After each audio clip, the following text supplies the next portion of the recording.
It was Dr. King's dream that one day man would recognize its shared humanity and unite to defeat that entity which causes destruction, dissension, and division, ignorance.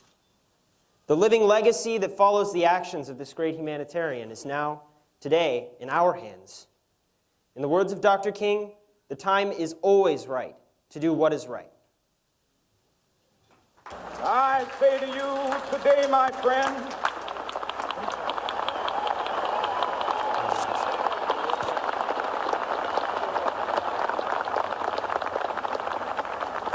so even though we face the difficulties of today and tomorrow, I still have a dream.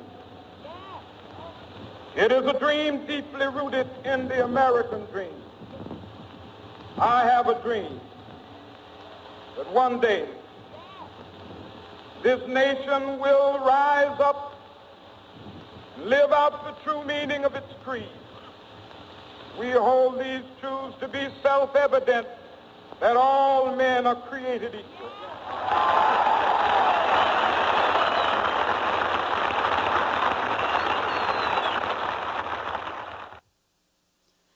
Echoing one of the most coveted speeches ever recorded, Dr. Martin Luther King cites a few words from the Declaration of Independence with great eloquence, that all men are created equal. Though this phrase was simplistic in structure, a variant of complexities have arisen due to its many interpretations.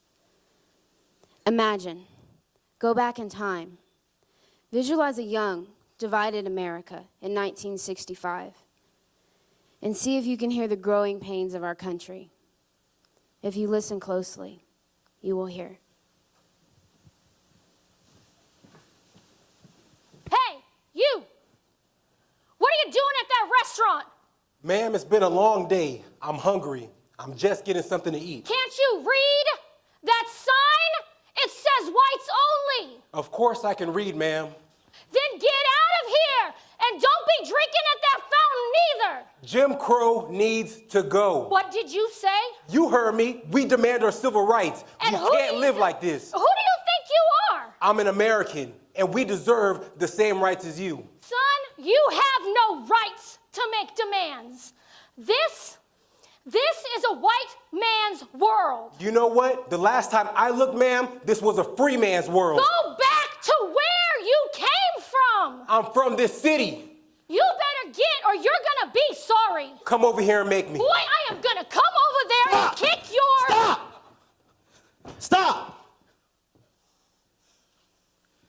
Considering the increased violence, high-level confrontations, and lack of support for social change from government officials, it was the sensational fortitude of Dr. King that drove him to press on.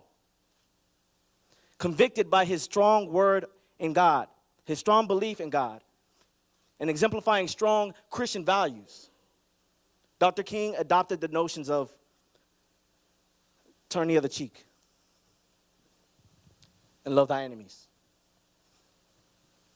To this sentiment, Dr. King stated, we must learn to live together as brothers, or we'll perish together as fools. And so, the movement of nonviolent protest becomes a tool for social change.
a disgrace to your race. Get him! Stop. Right.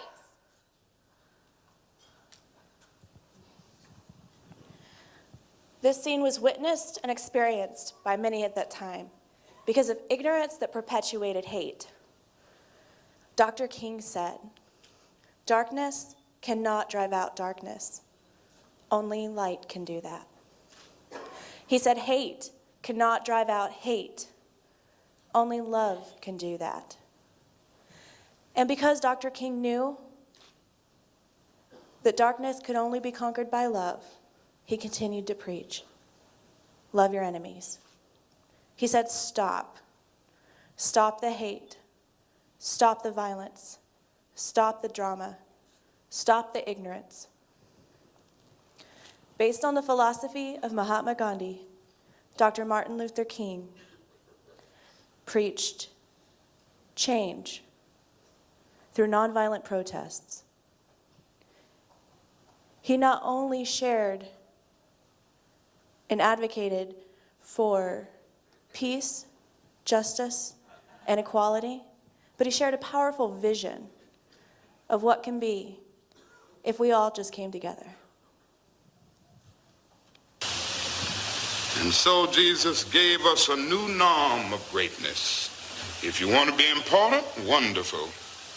If you want to be recognized, wonderful. If you want to be great, wonderful. But recognize that he who is greatest among you shall be your servant. That's a new definition.